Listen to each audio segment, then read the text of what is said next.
Warren Buffett's annual letters are, well, they're legendary. But the 1989 letter, that's a special kind of masterclass. So today, we're not going to treat it like some historical document. We're going to tear it apart as a practical playbook, a set of principles that are just as sharp today as they were back then. Let's get into it. So get this. In 1989, Berkshire Hathaway's net worth shot up by a staggering 44.4%. We're talking $1.5 billion. On paper, that's an incredible Hall of Fame year. But as Buffett himself is the first to tell you, that headline number is almost never the real story. And boom, with that one line, Buffett pivots. He goes from celebrating this massive win to teaching a lesson in managing expectations.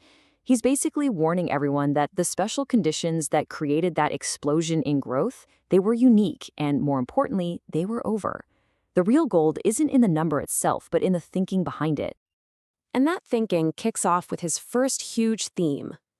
You have to understand the critical difference between the price tag the market slaps on a company and what that company is actually truly worth over the long haul. Okay, so for 25 years, Berkshire's book value had been compounding at a blistering 23.8% a year. But Buffett just hammers this point home. What really counts is intrinsic value, the rational economic worth of the businesses. And because Berkshire's companies were worth so much more than what they were carried at on the books, its intrinsic value had actually compounded even faster. So where did all that extra performance come from?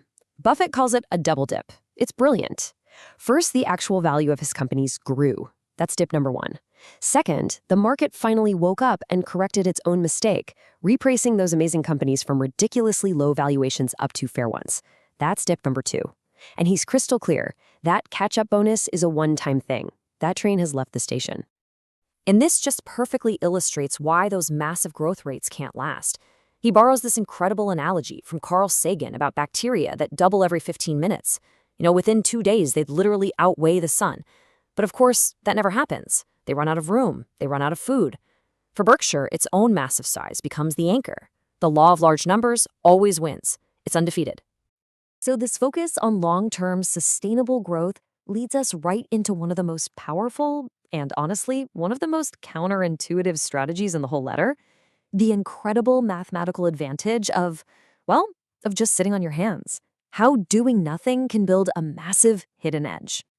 Now, this is brilliant. Buffett takes a concept that most of us see as a boring old liability on the balance sheet, and he completely reframes it. He sees the huge unrealized gains in his portfolio not as a future tax bill, but as a powerful strategic asset. In his own words, it's an interest-free loan from the government that he decides when to pay back. That capital stays in the game, working, compounding, and financing more growth. It's a huge structural advantage that all that frantic trading just completely destroys. And to prove just how powerful this loan is, he lays out this simple thought experiment. You've got the frenzied trader who doubles his money, sells, and pays taxes every single year for 2 decades. And then you've got the Rip Van Winkle investor who makes one great bet and then basically goes to sleep for 20 years. The results are, they're just staggering. The patient investor ends up with over 27 times more money. And here's the kicker, the only difference between these two scenarios is the timing of the tax payments. The cost of constant activity is just absolutely devastating to your long-term returns. Okay, so if the strategy is to buy and then hold on for dear life, what do you actually buy?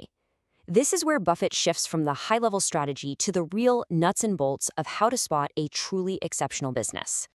He basically reverse engineers the magic of his best retail businesses like Nebraska Furniture Mart and Borsheim's and distills it into this 5-point checklist. And you can see it's a virtuous cycle, right? Low costs and smart buying means you can have low prices. Low prices generate massive volume, and that huge volume just reinforces every single other advantage. It's a practical blueprint for what a deep, sustainable, competitive moat actually looks like. Now, knowing what to buy is one thing. Knowing what to run away from is just as important. And here, Buffett turns his attention to all the financial engineering and, let's be honest, deception that was going wild back in the junk bond era.